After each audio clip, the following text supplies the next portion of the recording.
I just had a question about voting for spending thousands and millions of dollars to send to Ukraine and Israel when we need that money here in Wisconsin for affordable health care, clean water, safe schools. So, Teresa, I think it's a legitimate question. First of all, I've never voted for an authorization for use of military force. I voted against the authorization proposal in the Senate Foreign Relations Committee under Obama in the Syrian conflict. I did vote for the first, I think it was $40 billion of support for Ukraine right as the war started, because I thought it was important to send a signal to Vladimir Putin, end this. But I haven't supported any past that point in time.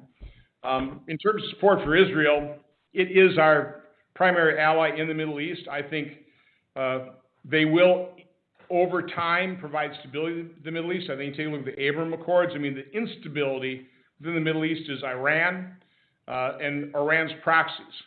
And I totally support President Trump's bombing of the nuclear capability. There's no way you could allow the largest state sponsor of terror the ability to become a nuclear power. And so again, the world's a messy place. It's a dangerous place. I think President Trump handled that quite effectively. But he wants to end wars. I want to end wars. And I don't. There's not a president in my lifetime that I think is probably less likely to get us into a foreign entanglement with President Trump. He's doing everything he can to extract us from those things, and I support his efforts. So, Teresa, thanks for staying online. Appreciate your question. Next, we'll go to Sharon in my hometown of Oshkosh. Sharon, thanks for staying online. What's your question?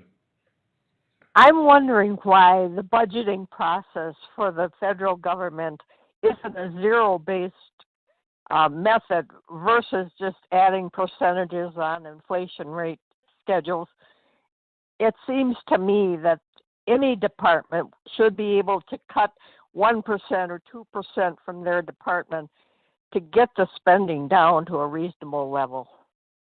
Well, Sharon, I could not agree with you more. You know, I would run, I think most Republican members would always run on the concept of a zero-based budget. One of the impediments is 75% of the budget is what they call mandatory spending.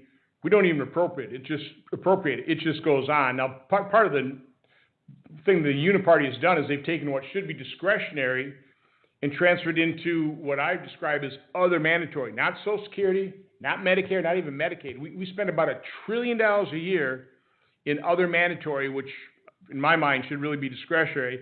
And they do that because then the appropriators, pat themselves on the back and how great a job they're doing restraining discretionary spending. And they're not even doing that great a job in that either. But what I proposed with my pre-pandemic spending levels, the three options, I went back to Clinton in 1998, where I actually had a budget surplus, Obama in 2014, and Trump in 2019.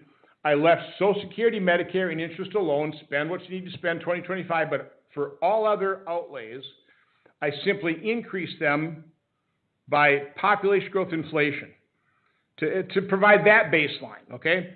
So if you do that, again, spending what you need to spend on Social Security, Medicare, and interest, 2025 levels, the budget would have been somewhere between $5.5 and $6.5 trillion versus the $7 trillion. Now, I proposed that back in January in a column I wrote for the Wall Street Journal.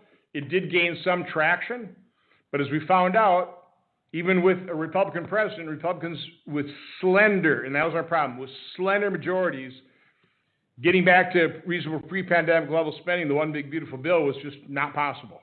Much to my chagrin, I wasn't happy with it. I fought harder than anybody fought to try and get more spending reduction. But again, it wasn't even a zero-based budget. It was a $5.5 to $6.5 trillion based budget. And although it did gain some traction, it was not fully embraced. But I'm still fighting for it. It's one of the things I got out of my yes vote was being at the table in the room as we try and honor President Trump's pledge to try and balance the budget. We are a long ways from that. But Sharon, I appreciate your fiscal conservatism and appreciate you staying on the line. Next, we'll go to Steve in Kenosha. Steve, thanks for staying on the line. What's your